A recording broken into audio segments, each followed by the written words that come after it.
আজ শনিবারে নিরামিষ পদ করেছি, সব নিরামিষ। তোমরা প্রথম থেকে শেষ পর্যন্ত দেখতে থাকো কী রান্না করেছি।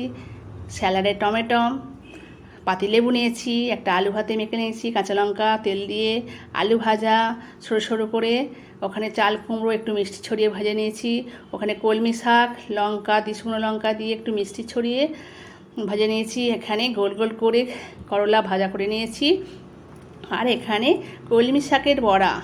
এখানে কলমি শাকের নিরামিষের দিন একটু বড়া খেতে আমার হাজবেন্ড ভালোবাসে। দেখো কলমি শাকের বড়া করে দিয়েছি, আর মুগের ডাল জিরে আর শুকনো লঙ্কা ফোড়ন দিয়ে, আর আছে সাদা পোস্ত, ঝিঙে পোস্ত, কাঁচা লঙ্কা ছিঁড়ে, আর আছে দই, টক দই, আর আছে বন্ধুরা চাটনি। আমার ছেলে তাড়াহুড়ো করে পুরো বাটিটাই ধরে দিতে বললো। দেখো বন্ধুরা, পুরো চাটনির বাটি ধরে বসিয়ে দিলাম। বন্ধুরা কেমন লাগলো আজকের ভিডিওটা? ভালো লাগলে একটা লাইক করে দিও, একটা সাবস্ক্রাইব করে দিও। ধন্যবাদ বন্ধুরা।